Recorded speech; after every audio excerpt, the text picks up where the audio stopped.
The game has changed. That's the message from Ballad Health tonight on the COVID-19 Delta variant, as current case rates and hospitalizations climb much higher than health experts anticipated. Ballad Health officials today said they were not expecting to hit numbers like they're seeing tonight until late September, as our region's positivity rate has jumped nearly 12% in a month.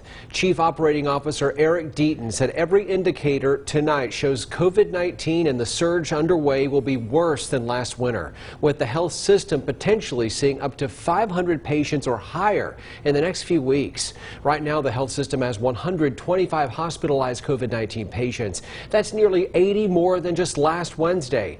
33 tonight are in intensive care and 17 are on ventilators. Ballad is also now tracking pediatric COVID patients, as the Delta variant poses a much bigger threat to children than the other strains. Currently, Niswonger is treating 3 children with the virus, 2 of which are on ventilators. It's one more than just 2 days ago. News Channel 11's Ansley Daniel was at today's COVID-19 briefing. Ansley, Ballad says with schools starting the new year, as we speak really this week, they're worried about the region's youth, right?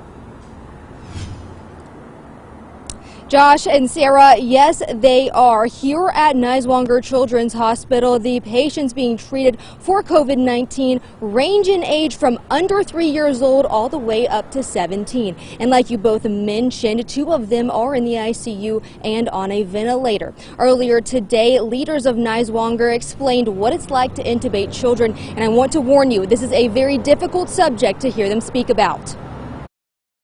With schools going back this week, the potential for COVID-19 spread is incalculable. With 22% of the positive cases in the Tri-Cities being children under the age of 18 and more being hospitalized, Ballad Health leaders are pleading with the public to mask up and vaccinate. If your child is going back to school this week, they need to be in a mask. Ballad Health unequivocally supports universal masking for children going back to school. We support vaccination for every child and every adult 12 and over. COVID-19 in children is becoming so severe they are forced on ventilators. An intubation is not a one-time procedure. It is the beginning of a group of procedures. And at that point, your child is now on life support.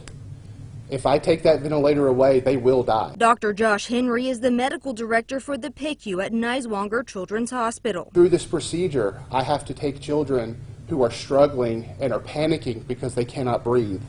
I have to give them medicine so that they go to sleep and have no idea what is going on.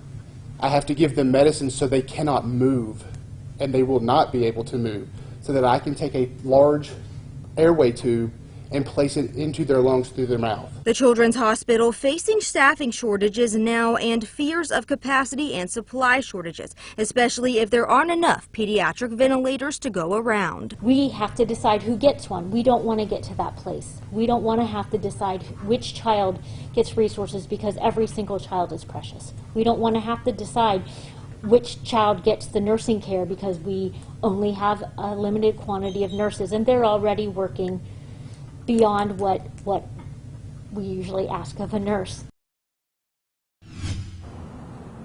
Another concern of the leaders here at Niswonger are the long-term impacts of COVID-19 in children after they've had the virus, no matter how mild the symptoms or if they seem to have fully recovered on the short term.